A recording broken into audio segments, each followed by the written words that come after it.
George R. Martin's Fire and Blood in 10 Minutes.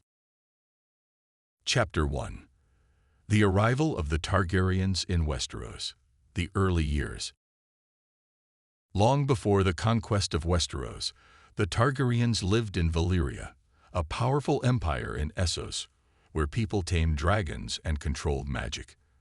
Valyria was an advanced civilization, filled with architectural wonders and military might. However, Daenerys Targaryen, known as Daenerys the Dreamer, had a prophetic dream that depicted the destruction of Valyria in a cataclysm of fire and lava. Her father, Aegon Targaryen, decided to trust his daughter's vision and took his family and their 5 dragons to Dragonstone, a volcanic island off the coast of Westeros. The Targaryens lived there for a century, watching the prophecy come true when Valyria was destroyed in the Doom.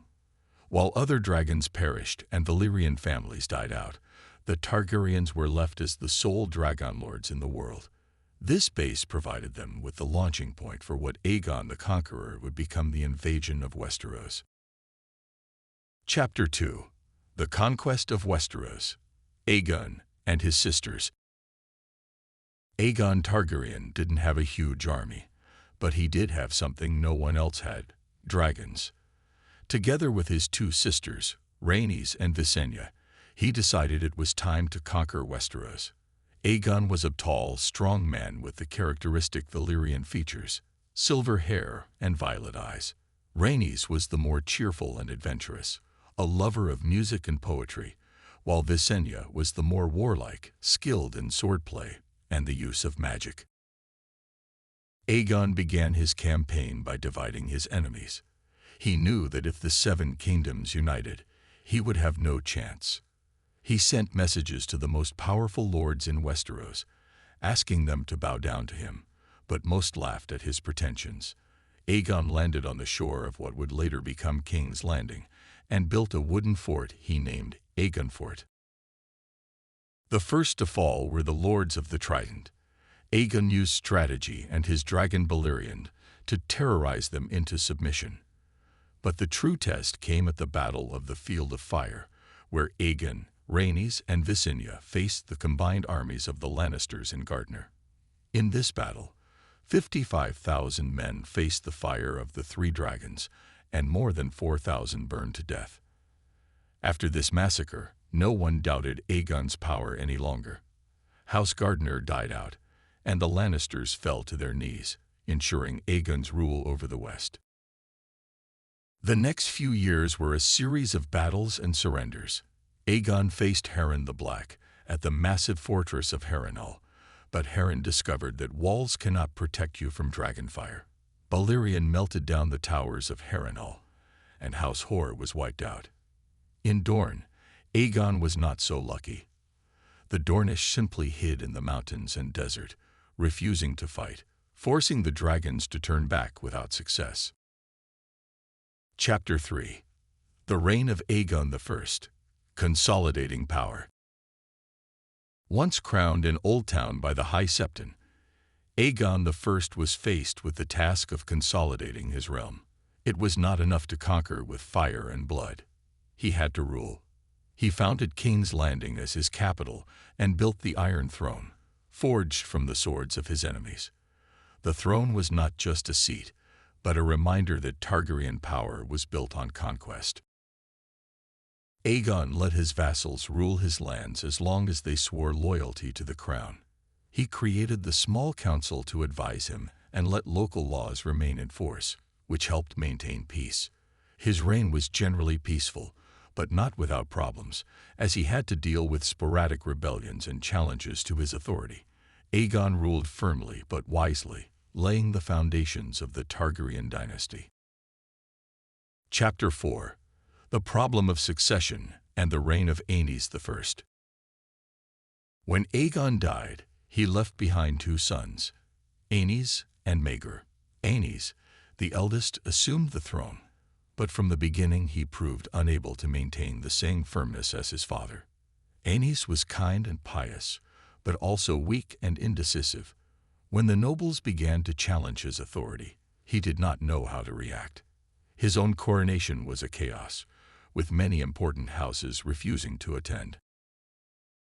The Faith Militant, a powerful armed religious order, took up arms against him, demanding an end to the Targaryens' incestuous practices.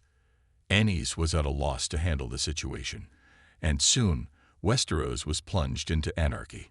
It was then that his half-brother Maegor, exiled in Essos, returned to claim the throne. Chapter 5. The Terror of Maegor the Cruel.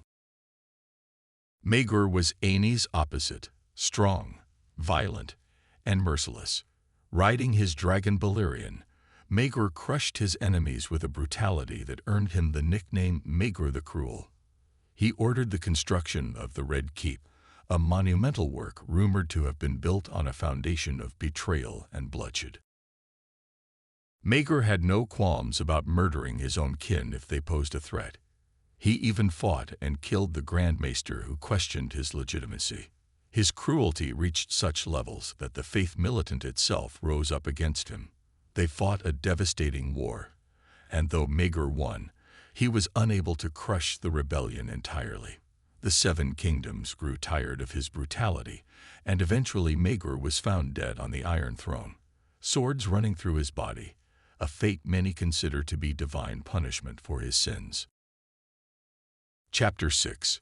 Jaehaerys I and the Targaryen Golden Age. Next in line was Jaehaerys I, the conciliator. His reign was a complete contrast to Maegor's and is regarded as the longest and most prosperous in Targaryen history. Jaehaerys, along with his sister wife, Alysanne, worked tirelessly to repair the war-torn realm. He built roads, enacted laws that promoted prosperity, and established a friendlier relationship with the faith. It was a period of peace and development that allowed Westeros to enjoy a prosperity it would not see again for centuries. However, even in this golden age, problems arose. The deaths of Jaehaerys and Alysanne's children sowed the seeds of future conflict. The question of succession became increasingly complicated as their heirs died, one by one, leaving the realm in uncertainty. Chapter 7. The Dance of the Dragons, the Civil War. When Jaehaerys died, his grandson Viserys I took the throne. All seemed to be going well until Viserys, in an act of defiance of tradition, named his daughter Rhaenyra as his heir. But when Viserys died, the most powerful nobles at court conspired and crowned his male child, Aegon I, as king. This sparked the Dance of the Dragons, a civil war that divided House Targaryen and devastated Westeros. Rhaenyra and Aegon I engaged in a merciless struggle for the Iron Throne. Dragons fought each other in the sky, and the Seven Kingdoms fell into chaos. Battles such as the Battle of King's Landing, where dragons breathed fire from the sky, and the Battle of Harrenhal, where dragons fought hand-to-hand, became the stuff of legend. Ultimately, the Dance of the Dragons ended with the deaths of both contenders. But the cost was terrible. Nearly all the dragons were dead, and House Targaryen was devastated. Chapter 9. The Beginning of the Targaryen Decline. Young Aegon II, nicknamed Dragon Venom, ascended the throne, but he was a child traumatized by war and loss. His reign marked the beginning of a long decline for House Targaryen.